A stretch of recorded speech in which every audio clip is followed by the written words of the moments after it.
Praise the Lord. திவ்ய வாசகனாகிய யோவானுக்கு வெளிப்படுத்தின விசேஷம் 21ஆம் அதிகாரம்.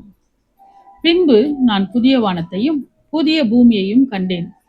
முந்தின வானமும் முந்தின பூமியும் ஒழிந்து போயின, சமுத்திரமும் இல்லாமற் போயிற்று. யோவானாகிய நான் புதிய எருசலேமாகிய பரிசுத்த நகரத்தை தேவனிடத்தினின்று பரலோகத்தை விட்டு இறங்கி வர கண்டேன். அது தன் புருஷனுக்காக அலங்கரிக்கப்பட்ட மணவாட்டியை போல ஆயத்தமாக்கப்பட்டிருந்தது. மேலும் பரலோகத்திலிருந்து உண்டான ஒரு பெருஞ்சத்தத்தை கேட்டேன். அது, இதோ மனுஷர்களிடத்திலே தேவனுடைய வாசஸ்தலம் இருக்கிறது, அவர்களிடத்திலே அவர் வாசமாயிருப்பார், அவர்களும் அவருடைய ஜனங்களாய் இருப்பார்கள். தேவன் தாமே அவர்களோட கூட இருந்து அவர்களுடைய தேவனாய் இருப்பார். அவர்களுடைய கண்ணீர் யாவையும் தேவன் துடைப்பார். இனி மரணமும் இல்லை, துக்கமும் இல்லை, அலறுதலும் இல்லை, வருத்தமும் இல்லை. முந்தினவைகள் ஒழிந்து போயின என்று விளம்பினது. சிங்காசனத்தின் மேல் வீற்றிருந்தவர், இதோ நான் சகலத்தையும் புதிதாக்குகிறேன் என்றார். பின்னும் அவர், இந்த வசனங்கள் சத்தியமும் உண்மையுமானவைகள், இவைகளை எழுது என்றார். அன்றியும் அவர் என்னை நோக்கி, ஆயிற்று, நான் அல்பாவும் ஒமேகாவும் ஆதியும் அந்தமுமாய் இருக்கிறேன். தாகமாய் இருக்கிறவனுக்கு நான் ஜீவ தண்ணீர் ஊற்றில் இலவசமாய் கொடுப்பேன். ஜெயங்கொள்கிறவன் எல்லாவற்றையும் சுதந்திரித்துக் கொள்ளுவான். நான் அவன் தேவனாய் இருப்பேன், அவன் என் குமாரனாய் இருப்பான். பயப்படுகிறவர்களும் அவ்விசுவாசிகளும் அருவருப்பானவர்களும் கொலைபாதகரும் விபச்சாரக்காரரும் சூனியக்காரரும் விக்கிரக ஆராதனைக்காரரும் பொய்யர் அனைவரும் இரண்டாம் மரணமாகிய அக்கினியும் கந்தகமும் எரிகிற கடலிலே பங்கடைவார்கள் என்றார்.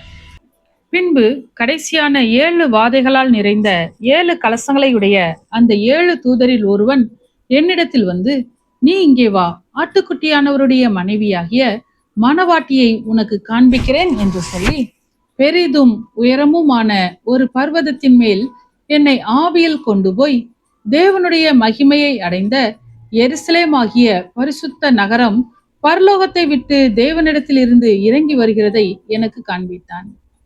அதன் பிரகாசம் மிகவும் விலை உயர்ந்த இரத்தின கல்லை போலவும் பளிங்கின் ஒளியுள்ள வச்சிர கல்லை போலவும் இருந்தது. அதற்கு பெரிதும் உயரமுமான மதிலும், கிழக்கே 3 வாசல்கள், வடக்கே 3 வாசல்கள், தெற்கே 3 வாசல்கள், மேற்கே 3 வாசல்கள் ஆக 12 வாசல்களும் இருந்தன. வாசல்களின் அருகே 12 தூதர்கள் இருந்தார்கள். அந்த வாசல்களின் மேல் இஸ்ரவேல் சந்ததியாராகிய 12 கோத்திரத்தாருடைய நாமங்களும் எழுதப்பட்டிருந்தன. நகரத்தின் மதிலுக்கு 12 அஸ்திபார கற்கள் இருந்தன. அவைகள் மேல் ஆட்டுக்குட்டியானவருடைய 12 அப்போஸ்தலரின் 12 நாமங்களும் பதிந்திருந்தன. என்னுடனே பேசினவன் நகரத்தையும் அதன் வாசல்களையும் அதன் மதிலையும் அளக்கிறதற்கு ஒரு பொற்கோலை பிடித்திருந்தான். அந்த நகரம் சதுரமாய் இருந்தது, அதன் அகலமும் நீளமும் சமமாய் இருந்தது. அவன் அந்த கோலினால் நகரத்தை அளந்தான். அது 12,000 ஸ்தாதி அளவாய் இருந்தது. அதன் நீளமும் அகலமும் உயரமும் சமமாய் இருந்தது. அவன் அதன் மதிலை அளந்தபோது அது தூதனுடைய அளவாகிய மனுஷ அளவின்படியே 144 முழமாய் இருந்தது. அதன் மதில் வச்சிரக்கல்லால் கட்டப்பட்டிருந்தது. தெளிந்த பளிங்குக்கு ஒப்பான சுத்த பொன்னாய் இருந்தது. நகரத்து மதில்களின் அஸ்திபாரங்கள் சகலவித இரத்தினங்களினாலும் அலங்கரிக்கப்பட்டிருந்தன.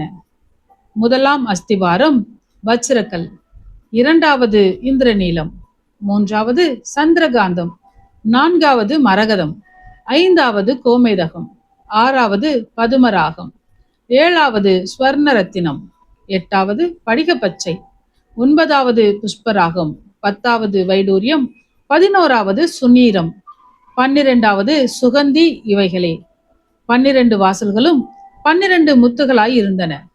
ஒவ்வொரு வாசலும் ஒவ்வொரு முத்தாய் இருந்தது. நகரத்தின் வீதி தெளிவுள்ள பளிங்கு போல சுத்த பொன்னாய் இருந்தது. அதிலே தேவாலயத்தை நான் காணவில்லை. சர்வ வல்லமையுள்ள தேவனாகிய கர்த்தரும் ஆட்டுக்குட்டியானவருமே அதற்கு ஆலயம். நகரத்திற்கு வெளிச்சம் கொடுக்க சூரியனும் சந்திரனும் அதற்கு வேண்டுவதில்லை. தேவனுடைய மகிமையே அதை பிரகாசிப்பித்தது. ஆட்டுக்குட்டியானவரே அதற்கு விளக்கு. ரட்சிக்கப்படுகிற ஜனங்கள் அதன் வெளிச்சத்திலே நடப்பார்கள். பூமியின் ராஜாக்கள் தங்கள் மகிமையையும் கனத்தையும் அதற்குள்ளே கொண்டு வருவார்கள். அங்கே ராக்காலம் இல்லாதபடியால் அதன் வாசல்கள் பகலில் அடைக்கப்படுவதே இல்லை. உலகத்தாருடைய மகிமையையும் கனத்தையும் அதற்குள்ளே கொண்டு வருவார்கள். தீட்டுள்ளதும் அருவருப்பையும் பொய்யையும் நடப்பிக்கிறதுமாகிய ஒன்றும் அதில் பிரவேசிப்பதில்லை. ஆட்டுக்குட்டியானவரின் ஜீவ புஸ்தகத்தில் எழுதப்பட்டவர்கள் மாத்திரம் அதில் பிரவேசிப்பார்கள். ஆமென். சத்தியத்தையும் அறிவீர்கள், சத்தியம் உங்களை விடுதலையாக்கும். இந்த வசனத்தின்படி அநேகர் சத்தியத்தை அறிந்து விடுதலையாக்கப்பட இந்த சேனலை லைக் செய்யுங்கள், அநேகருக்கு ஷேர் பண்ணுங்கள். ஜீவ வார்த்தையை தினமும் கேட்க சப்ஸ்கிரைப் செய்யுங்கள்.